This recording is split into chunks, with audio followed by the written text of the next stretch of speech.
I'll start by saying that there's no right or wrong way to feel. I often talk with families about coping with diagnosis and managing a chronic illness as a grief process. From the moment you receive a diagnosis, you've lost what you imagined the next days, weeks, months would look like for you, for your child, for your family. And as things evolve and you adjust to what is the new normal, you continue to grieve the normal that you knew. With grief comes fear, sadness, anger, denial, guilt. These are all okay ways to feel. Also keep in mind that the other people in your immediate support group, your spouse or other caregivers, your children, extended family, they all cope differently. Not better or worse, just differently. Part of this is because of the different roles that they do and will play in this journey.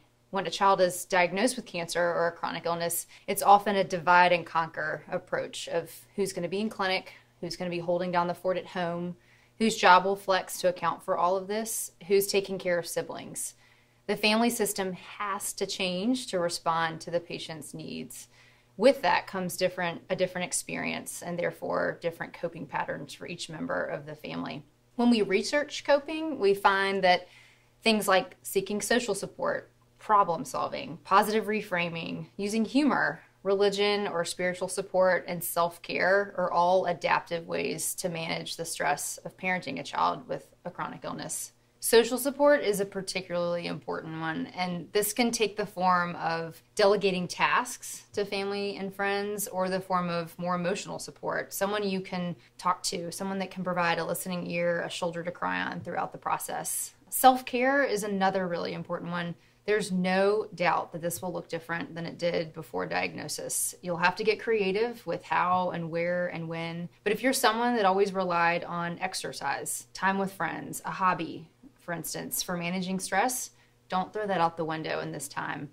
Making time for yourself in some way has to happen for you to recharge your battery. As I've found in working with families managing this process, and as you'll find, it's more of a marathon than it is a sprint.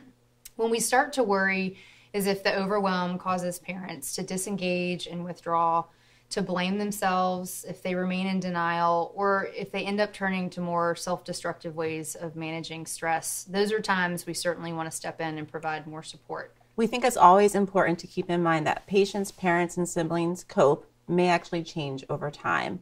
So everyone in the family, including the parents, the siblings, and the patients, may need to relearn or readapt to new ways to kind of cope.